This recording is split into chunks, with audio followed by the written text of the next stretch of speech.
ایک مسلمان مومن کو قتل کرنے کی سزا اللہ نے بیان کی ہے ہمیشہ کی جہنم، ہمیشہ کی، جس نے کسی مومن کو جان بوجھ کر قتل کیا۔ اور اسے سپورٹی وہ حدیث ہے سنن نبی داؤد کی کہ اللہ تعالیٰ یا تو قتل نہ حق معاف نہیں کرے گا یا شرک معاف نہیں کرے گا۔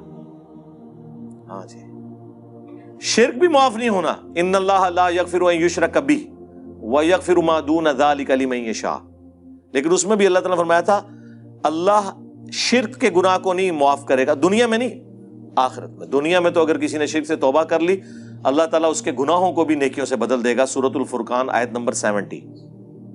آخرت میں معاف نہیں کرے گا۔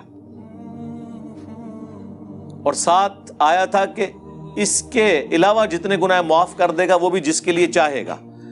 اس سے یہ پتا چلا کہ بعض گناہ ایسے بھی ہوں گے جو اللہ تعالیٰ جس کے لیے نہ چاہے تو نہیں معاف کرے گا، اور وہ ہے قتل نہ حق۔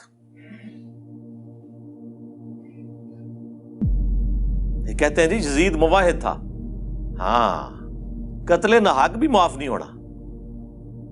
ایک کربلا تو انو دنیا چ بھی ہانٹ کرے گی اور آخرت چ بھی انشاءاللہ۔ یعنی مومن کے لیے یہ بات ہے کہ اگر مومن کو قتل کر دیا تو قتل نہ حق بھی اللہ تعالیٰ معاف کرنے والا نہیں ہے۔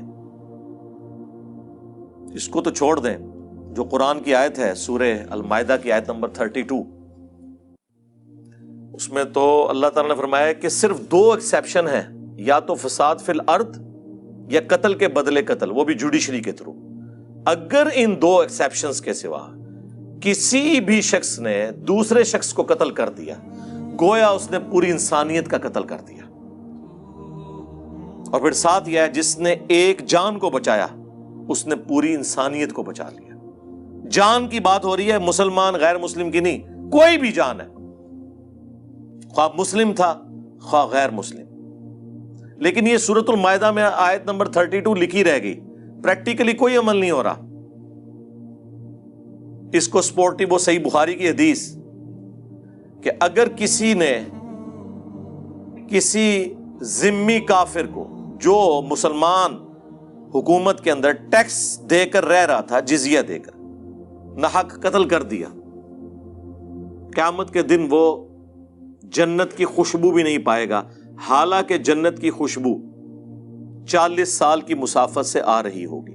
یعنی قیامت کا دن 50,000 سال کا دن ہے نا، آخری جب 40 سال باقی رہ جائیں گے تو جنت کی خوشبو آنا شروع ہو جائے گی، لیکن اس شخص کو جنت کی خوشبو بھی نہیں آئے گی جس نے دنیا میں کسی ذمی کافر کو بھی ناحق قتل کیا ہوا۔ یہ صحیح بخاری شریف ہے جناب، مولانا شریف نہیں ہے۔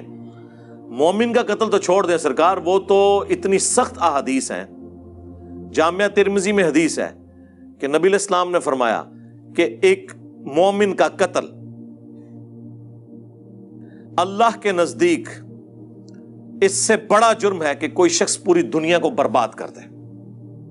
اب پوری دنیا کے اندر سب کچھ آتا ہے، جو جامعہ ترمذی میں سنن ابن ماجہ میں حدیث ہے کہ اے کعبہ تیری حرمت ہے اللہ کے نزدیک، لیکن ایک مومن کی حرمت تجھ سے بھی زیادہ ہے، اس کی جان تجھ سے زیادہ ہے اللہ کے نزدیک، کعبے سے بھی بڑھ کر۔ جامعہ ترمذی کی حدیث ہے، اگرچہ اس کی سند میں اختلاف ہے لیکن اسے سپورٹیو ایک صحیح بخاری میں حضرت عمر کا فتویٰ ہے۔ جب کسی علاقے میں کوئی قتل ناحق ہوا تو حضرت عمر نے کہا کہ اگر یہ پورا گاؤں بھی اس میں شریک ہوتا میں سب کو قتل کروا دیتا۔ اور وہ ترمذی کی روایت یہ ہے کہ اگر زمین و آسمان کی ساری مخلوقات مل کے ایک مومن کو قتل کر دیں، اللہ اس چیز کی پرواہ نہیں کرے گا کہ مرنے والا ایک ہے، اللہ سب کو اوندا منہ کر کے جہنم میں پھینک دے گا۔ اس سے زیادہ اور آپ کو کیسے سمجھایا جائے؟ جامعہ ترمذی میں حدیث ہے، سنن ابی داؤد میں، مشکات میں جو قتل ناحق کے حوالے سے چیپٹر، اس میں یہ ساری احادیث آپ کو مل جائیں گی کہ قیامت کے دن مقتول اپنے قاتل کو پیشانی کے بالوں سے پکڑ کر گھسیٹتا ہوا اللہ کے عرش کے پاس پہنچ جائے گا، اس حال میں کہ اس کی اپنی رگوں سے خون بہ رہا ہوگا، اور کہے گا کہ یا اللہ اس قاتل سے مجھے آج بدلہ لے کے دے کہ اس نے میری زندگی کیوں دنیا میں مجھ سے چھینی تھی۔ وہ ظاہر ڈیسٹنی تو ہے، ہر بندے کا ایگزٹ ہے، کسی کا ایئر کریش میں، کسی کا روڈ ایکسیڈنٹ میں، کسی کا ہارٹ فیلئر کے ذریعے، وہ اس کا ٹائم مقرر ہے، لیکن جو جرم کرنے والا ہے اسے تو سزا ملے گی۔ یہ اتنا سینسٹیو ایشو ہے. بخاری اور مسلم دونوں میں حدیث ہے قیامت کے دن سب سے پہلے قتل کے مقدمے کا فیصلہ ہوگا. ایک وہ حدیث ہے نا جو ابو داؤد کے اندر ہے کہ قیامت کے دن سب سے پہلے نماز کے بارے میں سوال ہوگا. وہ حقوق اللہ کا معاملہ ہے.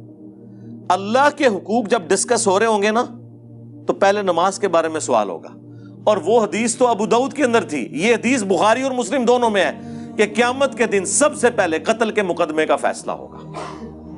قتل نہ حق اللہ کے نزدیک اتنا سینسٹیو ایشو ہے جسے مسلمانوں نے بس اس طرح سمجھ لیا جس طرح ناک پہ مکھی بیٹھی تھی اور اڑا دی. اور اس وقت مسلمانوں کا ایٹیچیوڈ پوری دنیا کے لوگوں کے لیے, چند لوگوں کا ایٹیچیوڈ, سارے مسلمانوں کی بات نہیں کر رہا, وبال جان بنا ہوا ہے. اس دنیا کو ان لوگوں نے رہنے کے قابل نہیں چھوڑا. مسلمان سے ڈرتا ہے.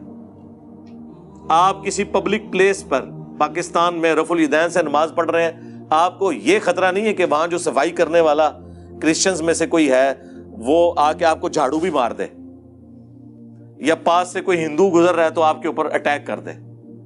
لیکن اگر پاس سے کوئی عاشق رسول گزر رہا ہے پھر تسی اپنی خیر منا لو. وہ عاشق رسول یہ ہے کہ نبی کی سنت دیکھ کے اس کا خون کھولتا ہے. بس ہم تو ایک عرضی کر سکتے ہیں کہ مرنے سے پہلے اے مسلمان کر لے اس پہ غور. کتابوں کا خدا اور ہے, بابوں کا خدا اور. کتابوں کا پیغمبر اور ہے اور بابوں کا پیغمبر اور. اگرچہ وہ اسی پیغمبر کو, اسی رب کو مانتے ہیں, لیکن ان کوالٹیز کے ساتھ نہیں جو کتابوں میں رپورٹ ہوئی ہیں, بلکہ ان کوالٹیز کے ساتھ جو انہوں نے خود اختراع کی ہیں یا ان کے اپنے بابوں نے انہیں سکھائی ہیں. صلو علی محمد وآل محمد. اللہم صلی علی محمد وعلی آل محمد